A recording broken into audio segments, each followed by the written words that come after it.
another group of countries in Asia that are completely different, and those are the ex-Soviet republics that really have been or attempting to become private economies for just basically 20 years. Very, very different, and the type of reforms that both of them need are very different. Maybe we can elaborate on this later. Thank you so much. Thank you for setting the context, Jesus. Well, that's the perspective of an economist just like me, right? But let's come now more down to earth and talk, get the perspective of Cosette. Cosette has been working in a space that is precisely the convergence of private and public sector, just as Jesus put it there, right? So can you talk more on the requirement for a good partnership to work, and what has been your experience in promoting public-private partnership, so important for the future of the region, especially in areas such as energy, infrastructure, etc. Thank you. That was a very good baseline to start the discussion on PPPs, or public-private partnership. First of all, in this region, according to an ADB data, the region requires 26 trillion worth of infrastructure over a period of 10 to 20 years. 26 trillion. And of course, the government cannot do that alone, nor official development assistance or ODAs can provide that. We need the private sector in infrastructure development and delivery. And how do governments do that? Through public-private partnerships. Now, PPPs can actually accelerate infrastructure development. It will help a lot in improving accessibility and thereby narrowing the gap of inequality growth. And that's accessibility to tourism areas, accessibility to information, and accessibility to affordable basic utilities like water, power, health and education facilities. Also, it will also enhance mobility.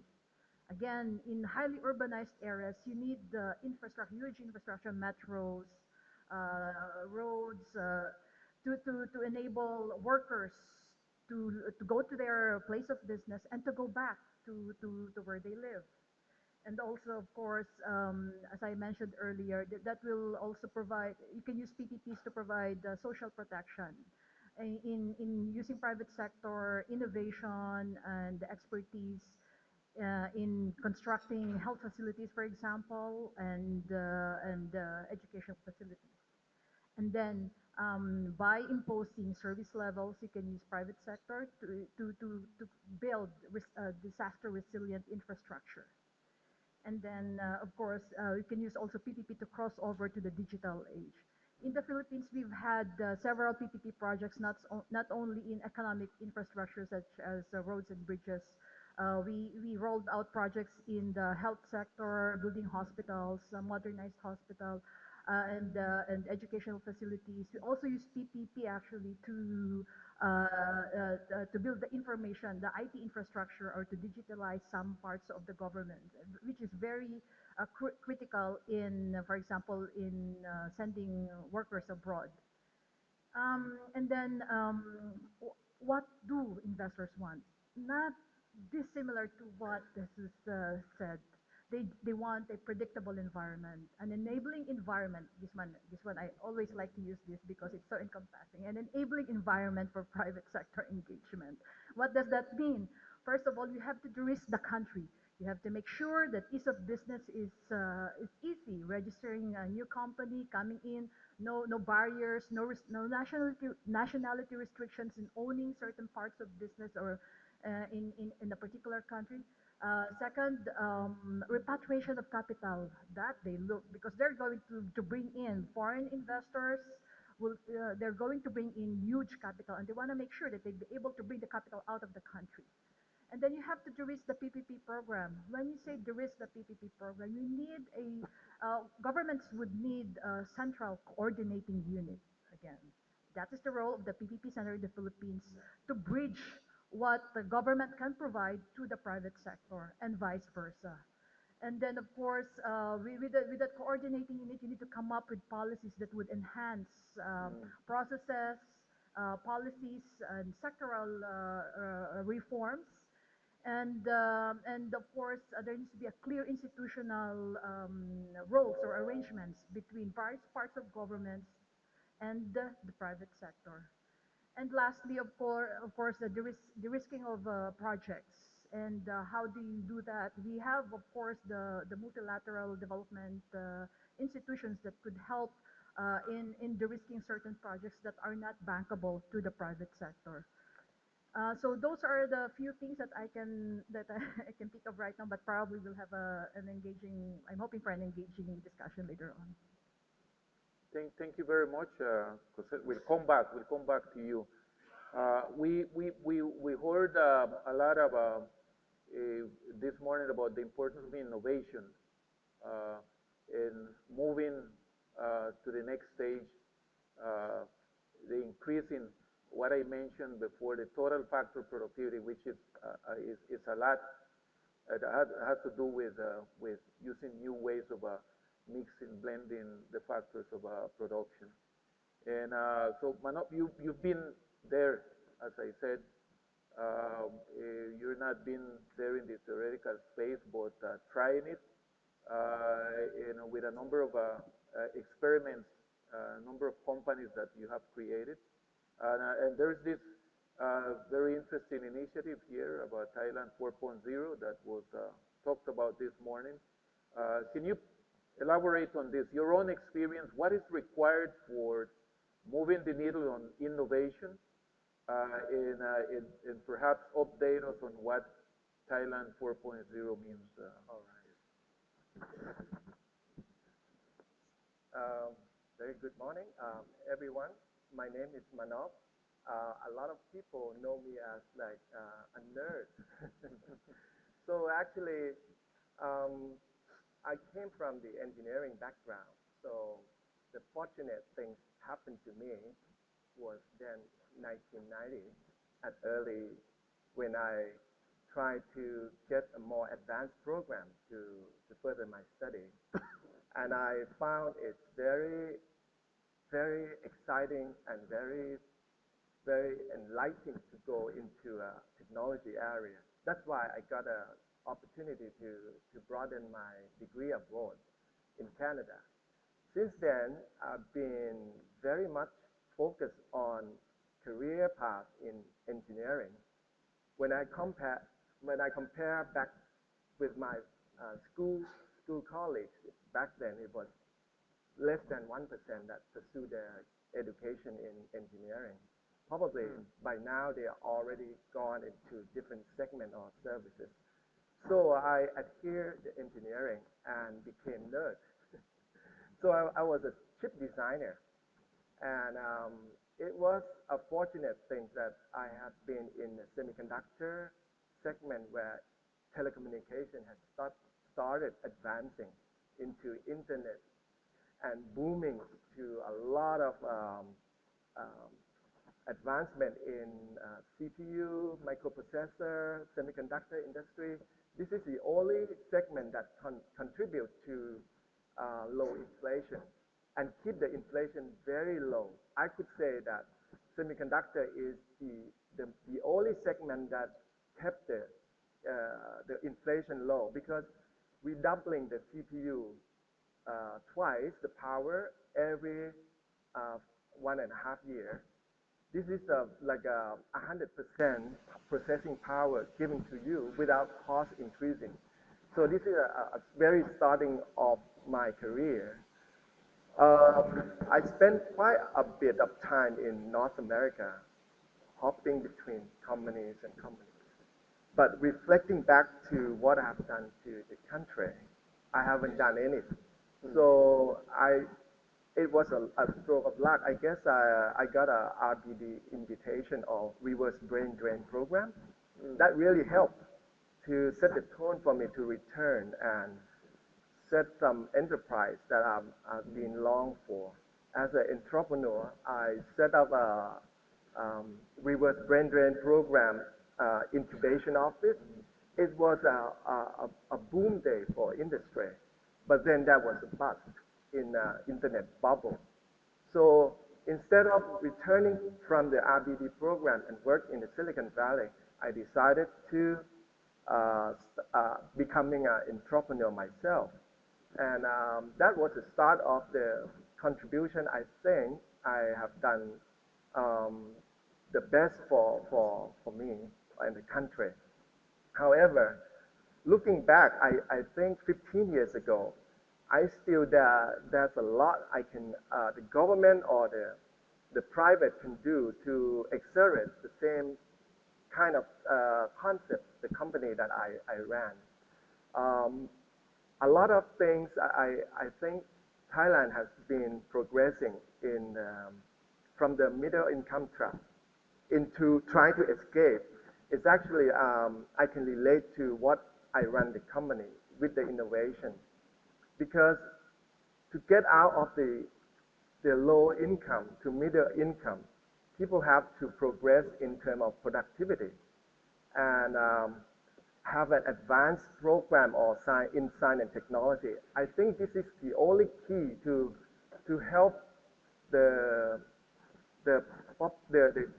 people in the country to escape from the MIT. I'm looking back the way I run the company. We set what we call RODT, or which is related to ROI, or return on design time, which is a very key index. I measure how we spend the scarce resources. This really tells me how to focus my business in. When we started, I need to rewind what we have been through. We had only less than $20,000 to start a company. That is the very minimum we can run a company in Thailand. And with all the support and all the policy, there is none. So we had to struggle to make it meet the end every time. And I guess the belief in the technology has kept my passion here. And we start exploring outside now, because Thailand has been quite, I would say, hopeless for us in terms of technology deployment. So instead of focusing Thai or local market, I said from 2005 we will go overseas, and that is the start of our Silicon Craft brand in the world. So we did some technology that fits well with the complexity and the capability of our local people, the identification business, or smart chip or smart IC, which is becoming what you heard these days, IoT or Internet of Things. It's a similar foundation. However, back then the source of funding was so lacking. It is the main problem for Thailand for understanding the venture capital in this technology sector.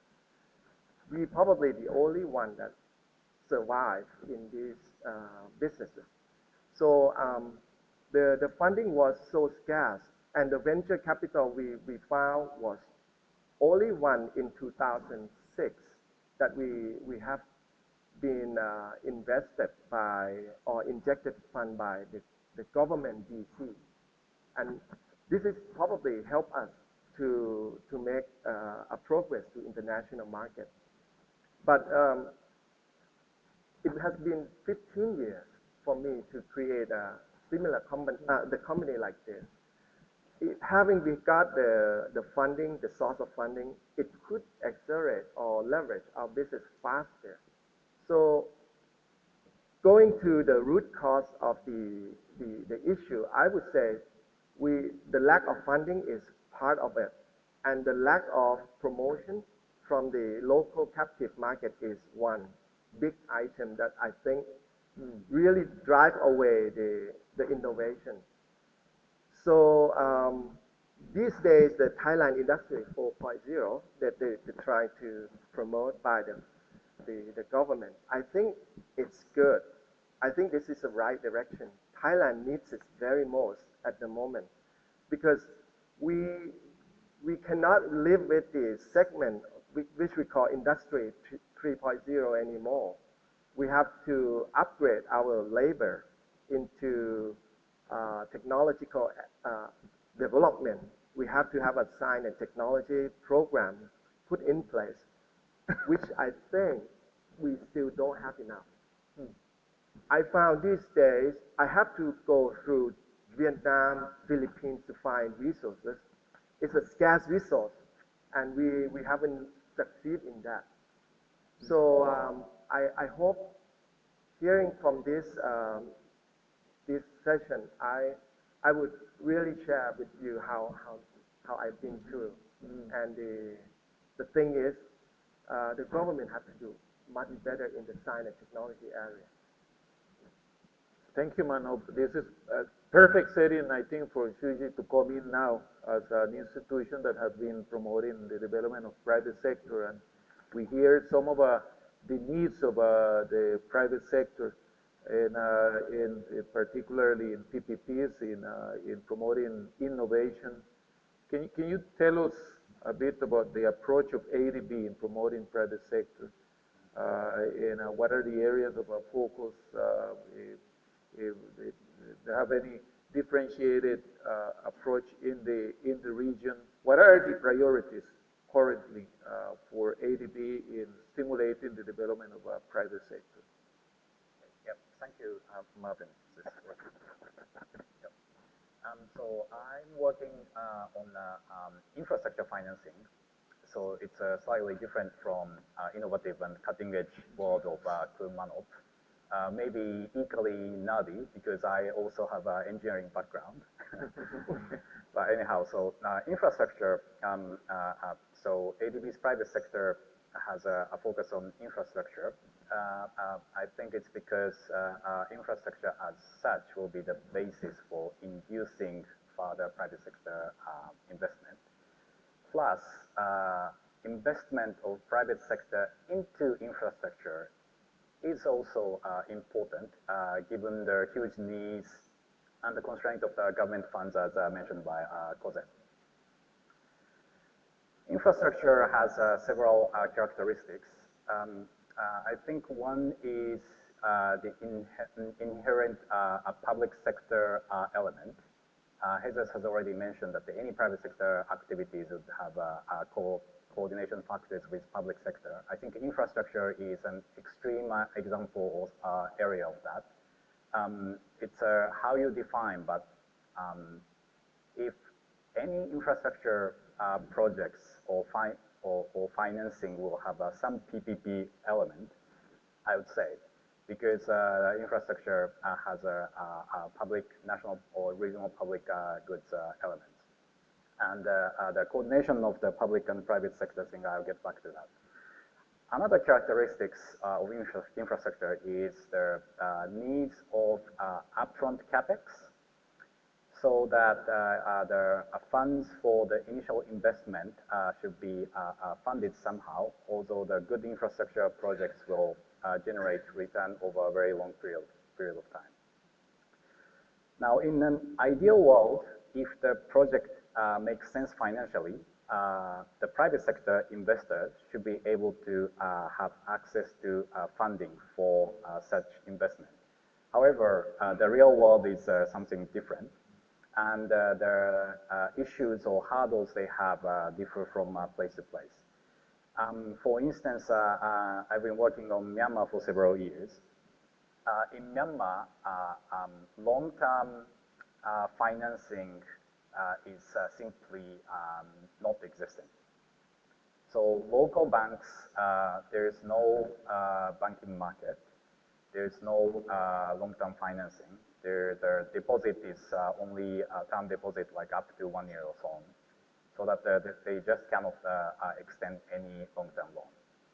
On the international commercial bank side, they're still reluctant to extend their loan in Myanmar because of the perceived high political risk. So the ADB's role there for the private sector investment into infrastructure is simple, fundamental, but important to extend a long-term US dollar loan to begin with, because which is not available in a place like Myanmar.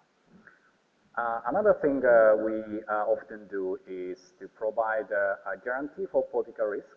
So we expect the private sector investors and commercial banks to be able to assess and take the risk of the projects as such, but some political risks are beyond their control.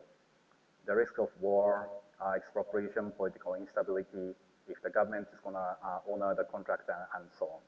So we provide a guarantee for those particular political risks to the international commercial banks so that we can mobilize them to finance long-term infrastructure projects together with them. So in a low-income country like Myanmar, that's what our focus or the approach is. In a middle-income country like Thailand, it's quite different. So there's a good banking sector here. They can extend some long-term loan, and private sector investors are also experienced. So is there no problem anymore? Unfortunately, the answer is no. For instance, their funding is skewed to the banking market, and they have limited access to capital markets, for instance. And bond is just only for like a high-grade issuers, and there's quite a limitation for low investment grade issuers to access the bond market. And for in the infrastructure space, certain products or structures which are available in more developed countries is somehow not available from commercial banks here.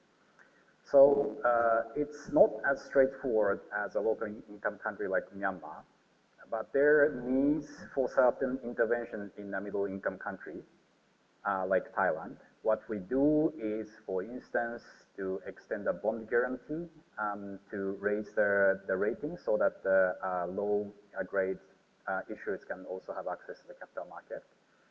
We try to pioneer and demonstrate innovative or new structures or sectors which have already been proven elsewhere but still not available in Thailand. So it's more nuanced and complex, but there are things to be addressed in middle-income countries. Now, collaboration between public and private. Perhaps as a practitioner, I'll share some examples again. In Myanmar, the telecom sector will give a most vivid and classic example. In 2012, I'm not talking about the 20th century or anything, it's just 4 or 5 years ago, the mobile penetration rate in Myanmar was below 7%. In 2014, so let's say 2012 was the year that Myanmar reopened to the outside world. 2014, there was a bid for the new telecom licenses, which was to the government's credit that they have done this tender in a very efficient and professional manner. 2 new licenses got from Norway and Qatar.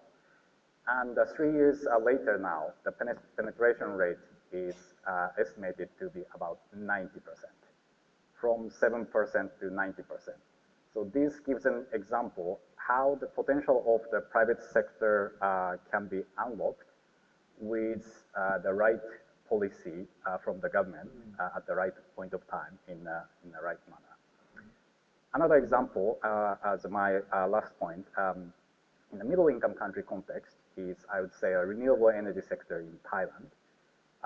ADB financed the first utility-scale solar power project in Thailand back in 2010, which is 7 years ago already. This was only possible with the stable regulatory regime in Thailand, good track record of the off-taker, the government track record to honor the contract, as one of the points mentioned by Cosette, plus the other to the tariff. So there's a subsidy element in the tariff because the solar power at the time was still expensive. 7 years later now, what ADB is currently doing is a program of rooftop solar projects without any subsidy. So 7 years before, it was only possible with certain subsidy. But during this time, because of the right government intervention, Thailand has established a 3 gigawatt capacity of solar. Now we are in era of no subsidy because private sector, together with the public sector, have established a good the track record of successful and financially viable solar projects over time, and of course with the innovation in the renewable energy to bring down the cost. So again, my take would be what is needed in middle-income countries slightly more complex than in low-income countries. Low-income countries are fundamental but simple. Middle-income country, there's a subsidy, but that should be reduced over time. But it is still such government intervention is necessary to promote innovative new technologies into the market with private sector investment. Thank you, Shuji. Thank you. Professor Iwan, a private sector to thrive needs a market as fundamental requirement. You got to have a home to sell. The development of Asia over the last 30 years has very much been supported by the North American and the European market. As a reality, it's been precisely openness that has created this opportunity for the better utilization of the factors of production in Asia. But going forward, there are moves of protectionism that we're going through now, and in fact, for making this model sustainable, it seems to be that reliability on internal market is of the essence going forward. I know you have written on this, and that you also have very clear views on this. Can you elaborate on this? What is your perspective on the market, internal market, and how to promote and increase the internal market as a source of growth for private sector? Right. Thank you. We had a pre-meeting earlier, and I think the chairman requested that rather than making presentation, let's have a dialogue here. So what I think is the best for me to do is just throw out the 4 points, and then coming up with the questions for each of the 4 points. But before I throw the questions, I will answer first, but then maybe later on the floor will give the answer. Let me start with the first point, and that is exactly what the chairman mentioned earlier, that if you look at the patterns of trade in this region, in Asia, I think the best way to summarize is just think about double X, not triple X, just double X, okay? The first X is really showing what happened with the share of intra-Asian trade, and that's going up. And then, of course, the part of the X is going down, and that's the share of the trade of Asia with respect to the G2, that is the Europe and the US. It's been declining. Okay? But this has nothing to do, well, I should say less to do with what happened in 2008, which is the global financial crisis, because I notice many analysts always refer to, well, because of the declining growth in Europe and the US, and that's the natural trend. No, it has nothing to do with that, because that trend already started since 1990s, actually. So that's the first point. Now, the question that I'm going to throw is that, is this cyclical or structural? My personal answer is both, but we can discuss later on. That's point number 1. Point number 2, by the way, there's another X actually. I said a double X, I forgot about the second X. And this is less known fact. If you look at within Asia, for example, I think most of the people, if I ask, how is the role of Japan in the Asian trade? Let's take ASEAN, for example, the Association of Southeast Asian Nations. they will say that Japan has played a major role. But do you realize that the share of the trade of Japan in ASEAN has been declining? So that's the declining part of the X. Who is rising? China. In fact, if you look at just before 2001, the larger share of the trade with ASEAN is really Japan. But after 2001 is China. Okay. Now, people mistakenly conclude that, well, that indicates that the role of Japan in ASEAN has been declining. No, not at all. This has nothing to do with the interactions between Japan and ASEAN. If anything, it's even more closer interaction. So what happened is that Japan's changed the strategy. Rather than exporting directly to ASEAN, they invest in ASEAN countries. I mean, the best example, we are in Thailand now. I cannot afford not to talk about the role of Toyota, for example. Because now if other ASEAN country is going to import Toyota, the Toyota is not coming from Yokohama, it comes from Thailand basically, because Toyota has a big... So that affects the trade data. It shows that as if the trade between Japan and ASEAN has been declining. No, it's not. So the second question is that what kind of policies that needs to be discussed if, like what the chairman mentioned or implies, this trend of the intra-Asian trade is going to continue? What kind of policies? My answer is that forget about trade cooperation, because the evidence shows that this strong performance of trade in Asia has very less to do with the FTAs. It's all because of the unilateral liberalization policies. So my answer is that continue with that. I mean, it has served well the region for a couple of decades. There's no reason to change that. Okay? That's point number two. Point number three is that, and that brings to the topic of this conference actually about MIT. Okay? And I share Jesus' concern. I mean, we don't need to use that term MIT actually. But the fact is that a lot of middle-income Asian countries have difficulty to move up to the ladder. Okay? So the question, the third question here is that, now, what is really the challenge here? And if there's anything, what is the opportunity here, challenge here? Now, as I said earlier, it has less to do with the regional cooperation through FTA. It's more unilateral policy. The challenge is that, I think I tried to echo the first session, it's difficult. So I'm not surprised if even the next 10 years, there are still plenty of the Asian countries unable to move from the middle income to higher income, because it's difficult. It's more political. That's why I was waiting if there's something concrete in the earlier session discussion on the second generation reform. I think a lot to do with the political dimensions, because as you increase your income, there's more expectation and more diverse. Let alone if you move to the frontiers, like what Mr. Manop has been involved. If you move to the frontiers technology, there will be more players.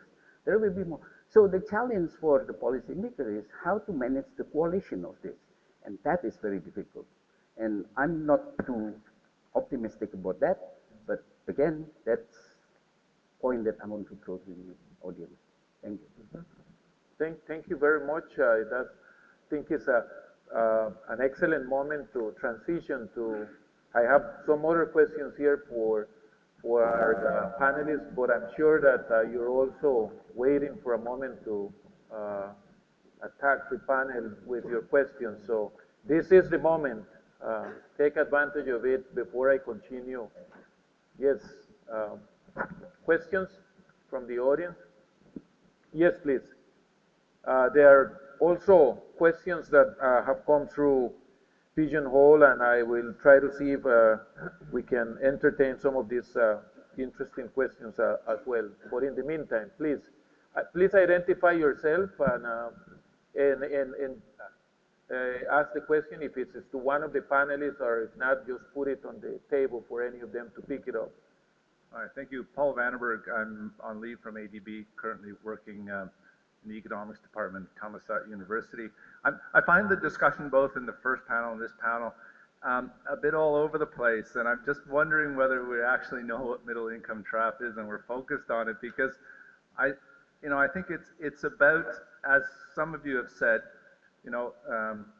companies and countries moving up the value chain, producing higher value goods. So I think that really needs to be the focus. And I wondered, a lot of people talk about infrastructure, right? So is addressing the middle income trap about infrastructure? Or is it actually about finding ways to get companies, either existing companies or potential companies, to create and produce more innovative products and more higher value products? And so I just find it kind of funny. And this panel was interesting too, because we had a lot of people talking about infrastructure and other things, you know, people, academics or people from development banks or institutions and so on. But the person from the private sector, he didn't say infrastructure was a constraint. He said it was getting the investment funds was a constraint. Thank you. Very good. Okay. I think any of the panelists can address this. We can see all of you, and I'm sure that with what you have said, you have answers to this. But let me see if we can get more questions. Please, Veronique.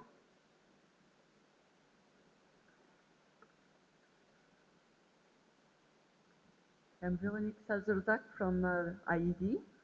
My question is in relation to SMEs. We saw at the beginning also with the question for the fall that SMEs are the main employers in middle-income countries as well as low-income countries.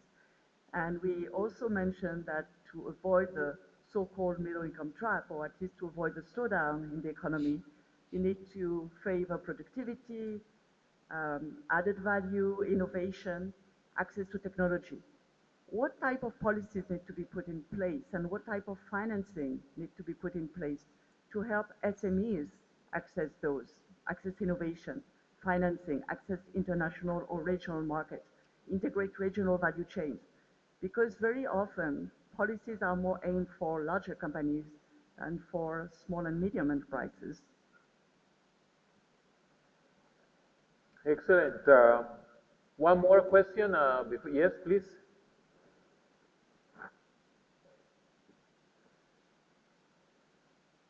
Good morning. I'm Sheila CR. I'm from the Philippines as well.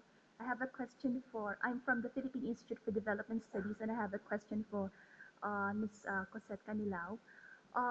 Civil society has a significant role to play in ensuring that our PPP projects follow accountability and transparency principles. I'd like to know the experience of the PPP Center as far as the participation of the civil society is concerned.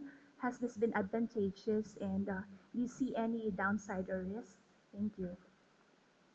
Okay, we have, I think we have enough on the plate. I will add more to the plate too. There are other questions related that you may also address on the fiscal sustainability dimension of PPPs and how to address this risk there. And so we have these other questions on SMEs, on what are the real constraints for the private sector to move forward, and the issue of SMEs, the role of SMEs. I see Jesus ready to jump in, right? So, let me, what I want to do is take the first question, please, yes. Marvin, by Paul Vandenberg. I'm going to do my best to really provide to the extent that is possible, a clear-cut question and to avoid the gray area. No, I think avoiding the middle income trap, I just said that there is no such a thing. So it's not about infrastructure. I think it's very, very important to understand the role of infrastructure in development, but infrastructure is not the key thing. I think what is important is to understand how countries or why countries decide to build a highway or a port. They don't do it just because they want to do it. They want to do it because they are supporting this process that I defined before, which was the structural transformation. So I think that is the key to becoming a high-income economy, ultimately. I don't think there is any country out there that suddenly out of the blue decides to build a port. There must be a rationale. And I want to think that the rationale is that the government is thinking about the development of the country. So going back to Paul's question is, how, and I repeat myself, how does development happen?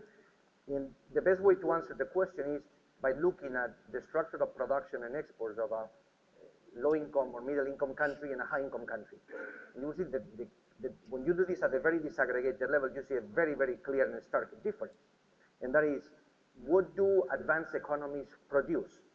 And this goes common. If you take a look at France, at Germany, Japan, they produce a bunch of intermediate products, machinery. This is Siemens. They produce a bunch of fancy consumer products. That was my example about the Mont Blanc, perfume in France, Ferrari cars. On the other hand, they produce a bunch of advanced services, logistics, finance. And what they do is to put a sufficient number of workers in those three sectors, and that will increases average income per capita to $40,000, which is what advanced economies do. So the process of development is about doing that. And I go back to my point, Paul, who does that? Of course, companies. Myriad of companies do that. Then we can talk about the role of the private or the public sector as coordinator, et cetera, but essentially the answer is that is in the end what, if you want, avoiding the middle income trap is about, which I insist is a phenomenon where you look at the data, the historical data, does not exist. Countries progress, countries move up. Certainly Thailand is not in the middle income trap. I'm sorry to disappoint those of you who really seem to really wanted to have Thailand in the middle income trap.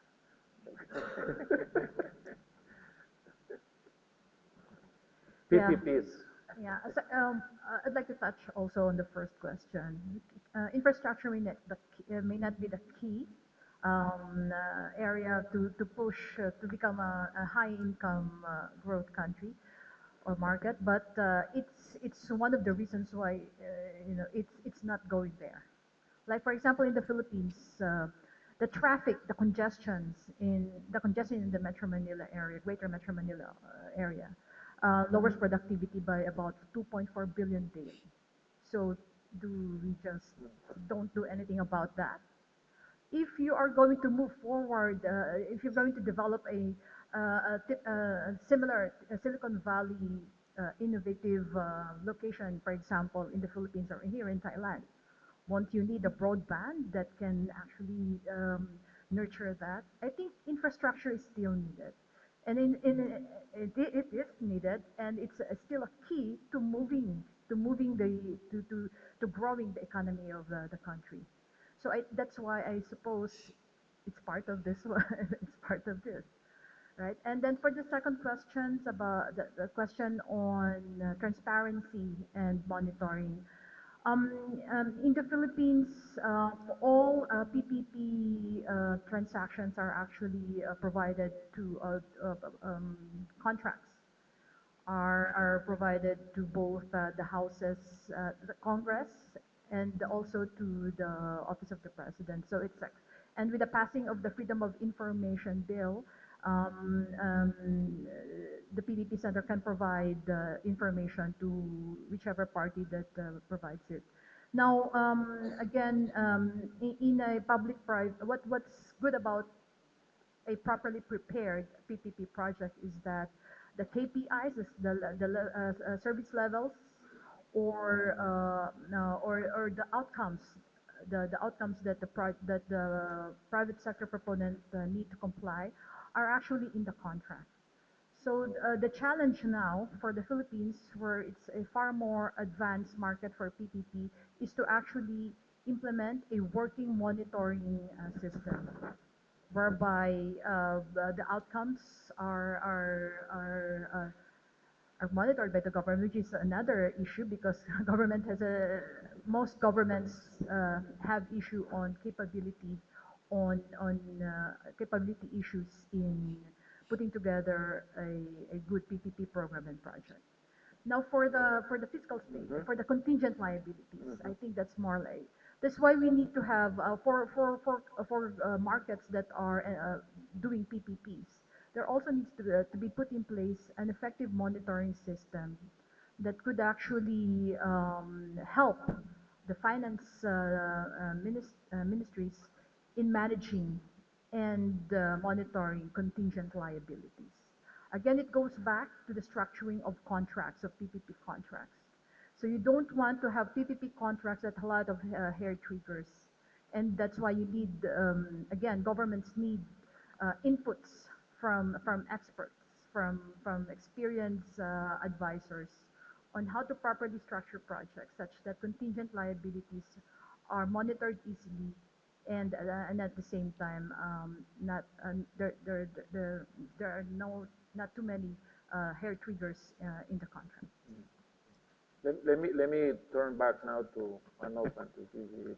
What are the real constraints of the private sector? And Manop, earlier you spoke about financial constraints, yes. right? But earlier there was also a discussion on the match between supply and demand of human resources, right? The human capital dimension. Yes. Perhaps you can bring that in as well into the equation. I agree with Cosette in the infrastructure projects. It has been an underlying promotion of development for the whole nation. Certain technology actually relies on infrastructure like broadband, cellular infrastructure, and so on. To me, once it reaches to a certain point, actually, it's kind of a saturation in terms of productivity contribution. It's whereby the skill and the productivity will have to dominate the capability of the nation. I think I reflected to my own observation in this area. I think the underlying is the political will to drive the whole nation, because there's so many centralized of the development around only the big country, a big city and a big region, like Bangkok. You can name Bangkok as Thailand, which is really I would call social injustice. I would call this social injustice because I came from now I've been living in Chiang Mai more than Bangkok, and the infrastructure is abundant.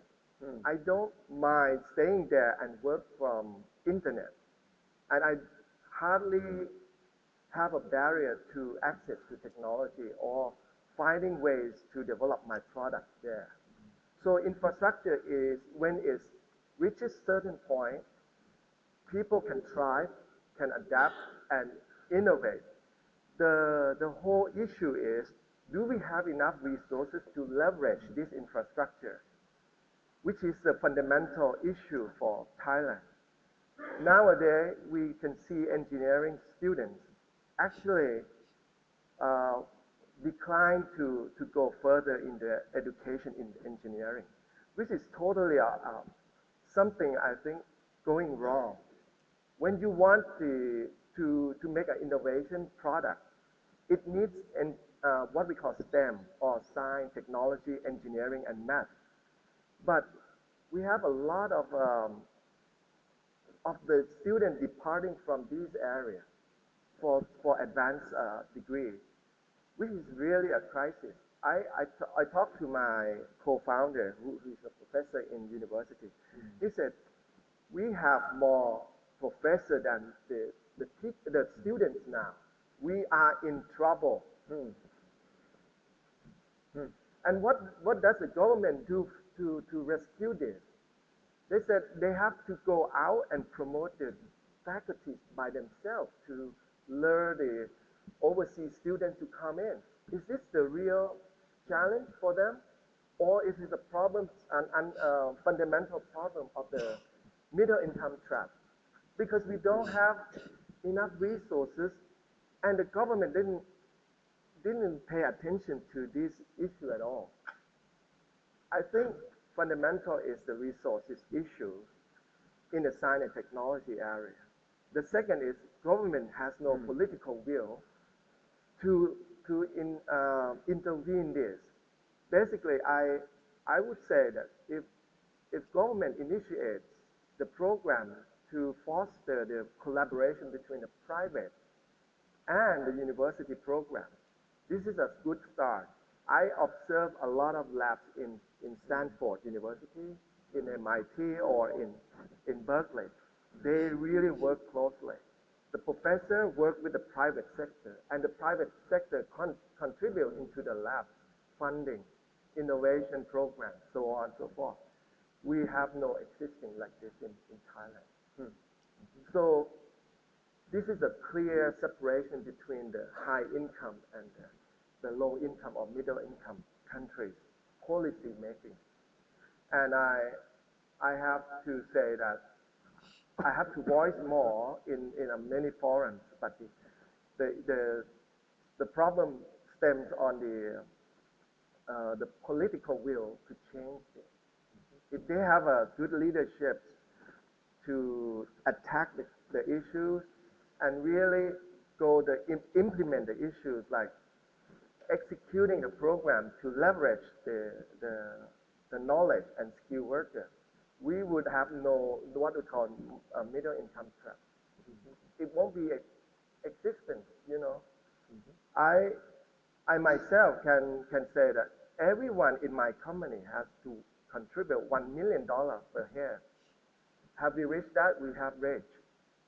So we can replicate the same model with maybe a handful of them, 100. And with everyone is they're shifting that skill and focusing on science and technology, we probably can excel in, and there's no word for middle MIT. Thank you, thank you, Mano. Shuji, could you refer to this ADB focusing on the right priorities to help these countries? Yeah, I think Paul's question was very interesting and important.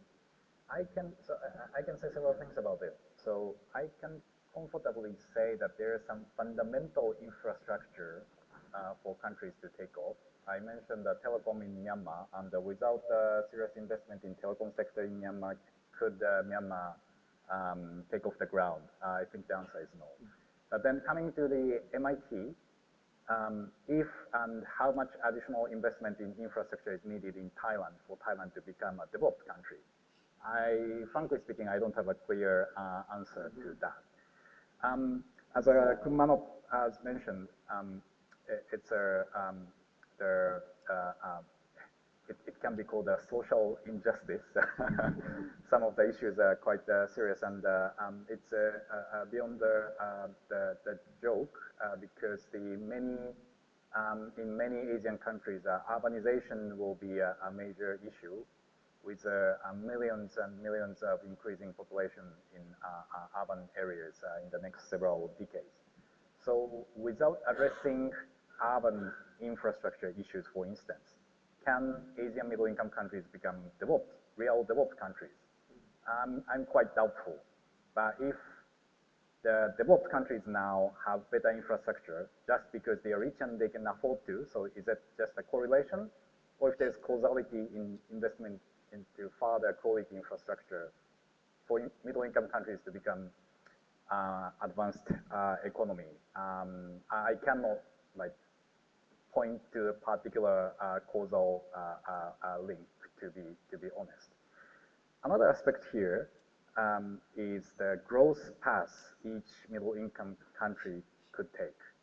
So if each middle-income country is going to take the path of Japan, Korea, Taiwan, and perhaps we can include China as well, and then infrastructure remain to be important.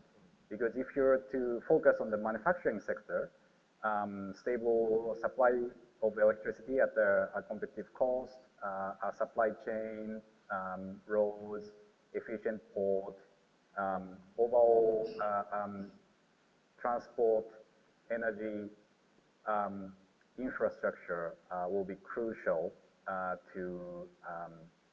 for the manufacturing industry and to improve the trade. On the other hand, one interesting anomaly could be the Philippines. The macro figures of the Philippines has been great, but to be honest, the infrastructure improvement in the Philippines has not been as successful as the macro indicators are. But the growth of Philippines are led by service industry, which you can legitimately say that the bottleneck due to infrastructure could be much lesser than the manufacturing industry. So, like, yeah, so for the Philippines to become a advanced economy, why bother further investing into infrastructure? That may or may not be the case. I would be happy to, hear your opinions. If it's a bit beyond the infrastructure question, can a country like the Philippines take a different growth path towards further growth to get out of the so-called MIT, different path from the other Asian economies which have made it to the high-income economy status? I think this is an open question. Yes. Professor Assis, we're not leaving you off the hook to this second round. So you said that whatever has to be done going forward is not easy, right? It's not, but the first step, if it is not easy, the first step is to define priorities. What is it necessary to be done going forward? And that would also, I think, would help us address the question that we're all over the place between the two sessions. And so you can help us put things into their own place and set priorities going forward. Yeah, earlier Jesus mentioned about the trend of the growth has been declining region. I'm not too worried about that. I'm more worried, and this is what I keep, praying that I hope the trend can be reversed. I'm more worried with the productivity. I don't care whether you measure it by labor productivity or, economy-wide productivity, what economists call it the TFP. It's all declining in Asia, especially after the 2008. Now, this is worrisome because, when you talk about productivity, for those who really love to use the term middle income trap, basically if you want to get out from that trap, you have to reverse this trend, the trend of the declining productivity. And this is across the board, all Asia. Even China has been doing very well up to the GFC, after the 2008. But then the growth, even in China, the growth of productivity has been declining. So that is more worrisome. But at the same time, that leads me to what I said earlier. I'm not too optimistic about there will be a lot of Asian countries able to get rid of the middle income level and then becoming high income level. Why? Because dealing with slowing growth of GDP, it's relatively easy. I'm not saying it's easy, but at least it's manageable. But dealing with the declining or decelerations of the productivity growth, that's very difficult. Plus, as we hear from the this morning session, it's all about political dimension. So when we talk about second sort of type of reform, I'm afraid it's not the second, I think the third reform now, because it deals with political dimension, because most of the people who talk about the second type of reform, they're talking about institutions, the role of law, property right, and so on.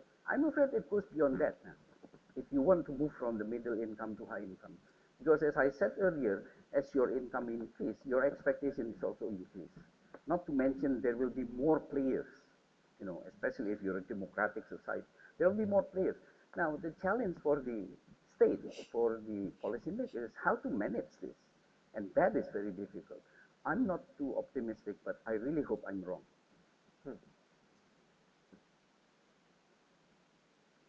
We can hear these two extreme positions, and that's why they are in extremes as well, right? On the one hand, there is no middle income trap.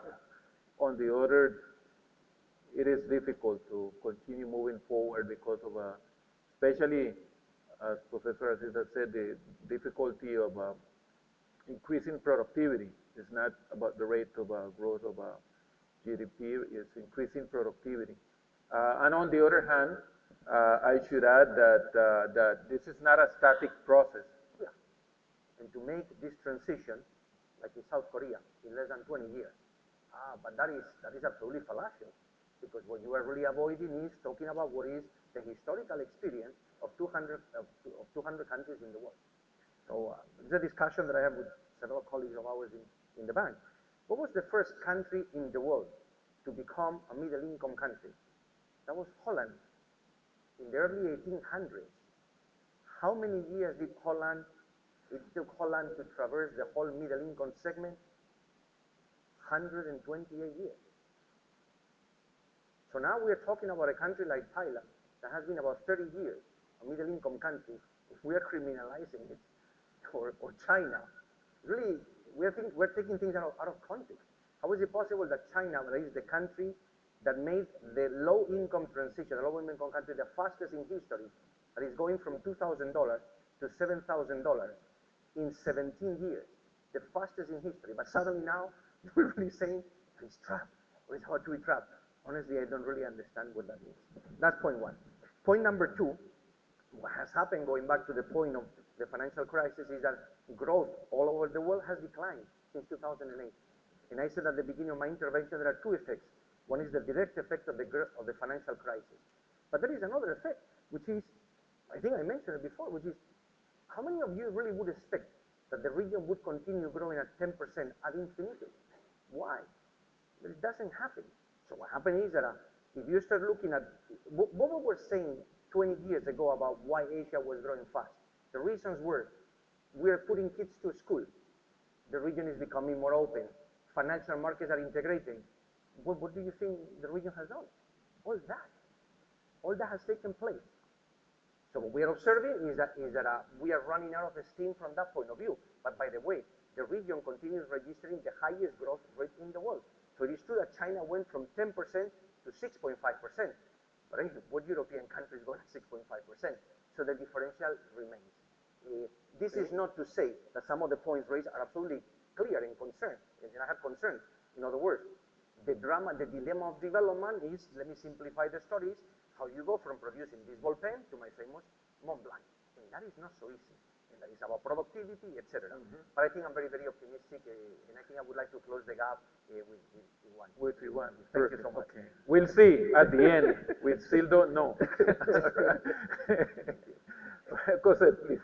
Yeah, us in, I think in all aspects of inviting private sector into to deliver some public, what the public sector must deliver. You need one political will to put together the policies, the shifts in policies, and that's, unfortunately, I've been there before, to move a bureaucracy towards that. The mind shift is very, very tough, but doable. Second, it's the work of all of government. So when we say, people would say government does not do that. Actually, it's only a small part of government. So it has to be a coordinated move of the whole of government to do effective planning, effective implementation, and effective putting together of enabling policies. And lastly, of course, the private sector. I think private sector can only do so much. They can probably, well, from a ball pen to a Mont Blanc, they probably have the latitude to do that. But for example, to move their workers, to develop the human capital for the Mont Blanc that they're going to produce, who fills the gap? Can they produce their own school? Are there any restrictions? So there has to be a close coordination between the public and the private to hit that growth, to hit that momentum. And it's in technology, in infrastructure, in planning, and in implementation. Thank you very much, Cosette. Manop? My final comment on this MIT for Thailand itself, I think we have to focus on what's the highest priority for the nation. And for getting out of this MIT, I think, from my opinion and perspective, the distribution of the knowledge and the skill upgrading is the very key. And the only something that I observe over years, government needs to look inward. Basically, instead of driving the export to whatever the GDP and blah, blah, blah, look inward make a use case for their own people, trying to how to leverage the science and technology which they invested for over 30, 40 years. They sent out a lot of graduate students abroad. We have over 100,000 PhDs, but we never leverage them. How to leverage these people to go into an enterprise and let them mobilize into the private sector. This is one of the mechanisms that can drive and make the upgrade of the skills and SME. But we haven't seen that much. We have an initiation, but the initiative is good, but the implementation has been slow. So we want to see more of those. From my last remark, I think we still have an opportunity. I see an optimistic view on ASEAN, and I think this is the only area where we could drive the innovation and the growth in the next decade or more. And because we have a lot of populations in that's still not in an aging society, although we still have like 20 years to go. I think we are not in a demographic cliff at the moment, like in Europe or in Japan, but we still have a good workforces, young and new, and they can contribute to the society and get us out of the MIT. Thank you. Shuji?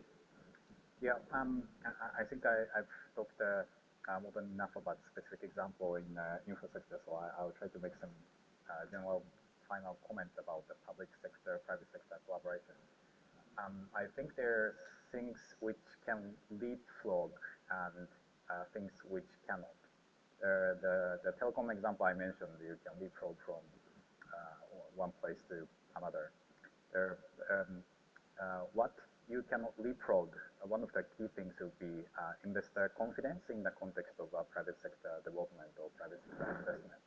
It takes you put the new government and you cannot establish the confidence next day. In that sense, Thailand has a great asset of investor confidence, which has been established through decades of dealing with international and domestic investors. Again, is that enough to get out of the MIT? I don't know, but I think this is a very important asset for any middle-income countries, because that takes decades to establish, but once you screw up, it can be gone overnight. Thank you. Iwan? So you want me to close the gap between me and well, it's up to you, up to both of you. Well, yeah. See, actually, there's similarity here with what he argued and what I argue. And number one is that he talked about the GDP growth slowing down. I'm more worried about productivity. But the good news is that if you look at the global data, 90% of the variations of the GDP growth is explained by productivity growth. So in a way, it's not really different. What is major different is really our attitude in terms of the future. I'm not too optimistic. Now, I understand Jesus has to be that because, you know, if you asked me 4 years ago when I was still with ADB, I may say similar to what he said because, you know, but you know, if I look at the data, see, I think it's very difficult because if you move from the low income to middle income, it's relatively easy. You know, infrastructure, you build here and there and so forth. And the expectation of people is different. Some people use the comparison, historical comparison with the currently high income countries in Europe and so on. But keep in mind the situation then and now is very different. Now the expectations of the society, and by the way, when we talk about private sector, don't just think about the business private sector, think about civil society. They are private sectors. And they are growing also. Expectation is also widespread. Now, tell me how easy it is or how difficult it is to manage the coalitions of this. So what I'm simply arguing is that moving from low income to middle income is relatively easy. and many ASEAN countries has done that. But moving from MI to HI, that's a difficult one. And I'm afraid the answer is not on economic technical policies. I think hundreds of seminars, publication has been produced about this. You know, you have to build this, you have to do that, and you have to. But what is very difficult now is really managing the coalitions of different voices among the civil society. And that is really my source of, I don't want to say pessimist, but my source of less optimistic about moving from middle income to high income. Thank you very much. I think there is enough room to be, let me say, realistically optimistic. Thank you so much. I think, as I said earlier, what is clear is that what got us here today will not get us there tomorrow. Some things have to be changed. There's a lot of work to be done tomorrow, and let's keep this spirit of realism and optimism. And I hope that everyone agrees that our panelists have done fantastically well. And let me please join me in congratulating them with a very, very warm round of applause. Thank you so very much. I think the program continues here with Hans, and we'll see you in the afternoon. Enjoy the lunch. So I'm from the country, I'm from the Netherlands, the country that took 128 years to get from middle income to high income, right? That's why we're all so incredibly relaxed. You know, just take your time. So I'd like to invite everybody to lunch. And